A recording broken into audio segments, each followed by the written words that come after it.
یہ رشیا ہے، رشیا میں پہلے ایسا ایک دم انہوں نے ظلم کیا تھا کہ جس کسی کے گھر میں قرآن تھا نا وہ گرفتار کر لیتے تھے، کہیں قرآن چھوڑنا نہیں ہم نے، تو سارے انہوں نے پورے ملک سے قرآن ختم کر دیے تھے. جس کے گھر میں قرآن نکل آتا تھا وہ گرفتار ہو جاتے تھے. بچوں سے سنتے تھے وہ سکولوں میں، نے سنا کہ بچوں سے سنتے تھے وہ سکولوں میں کہ بیٹا تم لوگ کون ہو؟ جی مسلمان ہیں ہم. اچھا کلمہ آتا ہے؟ تو جو بچہ کلمہ سنا دیتا تھا اسے گھر والوں کو گرفتار کر لیتے تھے. کلمہ کیوں سکھایا اسے؟ ایسا جبر تھا. یہ جب اللہ نے ریاستیں جب آزاد کریں تو وہ جب ریاستیں آزاد ہوئیں تو انہوں نے کہا کہ بھی دنیا کو دکھانے کے لیے کہ ہم نے تو کوئی ظلم نہیں کیا تھا لوگوں پہ، تو انہوں نے کہا کہ جی ہمارے ملک میں تو اب کوئی حافظ بھی ہیں، قرآن کے حافظ بھی ہیں. انہوں نے کہا شاید ہمارے ملک میں کوئی حافظ قرآن بھی ہو تو 4-5 حافظ پیش کر دیں گے. تو انہوں نے ایک ریاست میں اعلان کیا کہ یہاں کوئی حافظ ہے، تو وہاں ہزاروں لوگ نکل لگے ہم حافظ ہیں. انہوں نے کہا تم کہاں تھے؟ حفظ کس نے سکھایا تمہیں؟ کس نے حفظ کرایا؟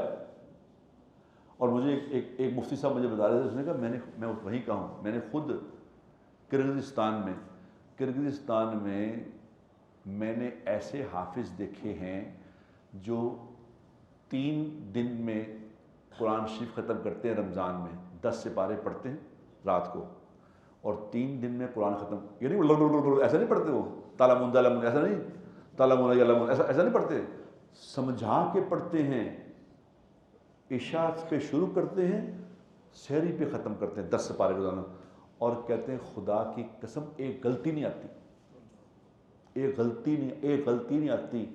اور کون ہیں وہ ہیں جنہوں نے قرآن دیکھا ہی کبھی نہیں، یعنی قرآن کتابی شکل میں دیکھا ہی نہیں. ان کو دکھاؤ اگر یہ قرآن ہے تو وہ پہچان نہیں سکتے یہ کیا ہے. نہ ان کو پڑھنا آتا ہے نہ لکھنا آتا ہے.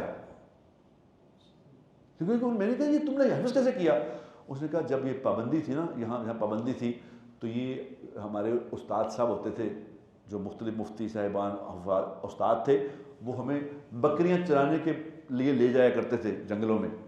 بکریاں چرانے میں، اور کیا کرتے تھے وہاں جا کے کہتے تھے پڑھو اعوذ باللہ من الشیطان الرجیم، اعوذ باللہ من الشیطان الرجیم، اعوذ باللہ من الشیطان الرجیم، بسم اللہ الرحمن الرحیم، بسم اللہ الرحمن الرحیم. وہ 30 دفعہ الحمدللہ رب العالمین 30 دفعہ الحمدللہ رب العالمین. وہ انہوں نے اس طرح کر کے ان کو حافظ بنا دیا. وہاں دنیا کی کوئی کتاب ایسی ہے جو لفظ بلفظ یاد ہو جائے؟ بتاؤ. اردو، ہماری زبان تو اردو ہے نا، کوئی اردو کی کتاب لفظ بلفظ یاد کر کے دکھاؤ. کوئی کتاب لفظ بلفظ یاد کر سکتا ہے؟ اردو کی، انگریزی کی، سنسکرت کی، کسی زبان کی کر کے دکھاؤ. یہ کیا چیز ہے یہ کہ نہ پتہ ہے کیا لکھا ہے، نہ قرآن دیکھا ہے کبھی. اور کس لیول کے حافظ ہے وہ کہ ایک غلطی نہیں کرتے پورے قرآن میں، اور قرآن دیکھا نہیں. اس نے کہا مجھے انہوں نے بتایا، انہوں نے کہا میں خدا کی قسم کھا کے کہتا ہوں نہیں بھائی، وہ ان کے سامنے قرآن رکھو وہ پہچان نہیں سکتے کہ یہ کیا ہے، لیکن ان کا قرآن سنو تو 3 دن میں قرآن سنا دیں گے بغیر غلطی کے.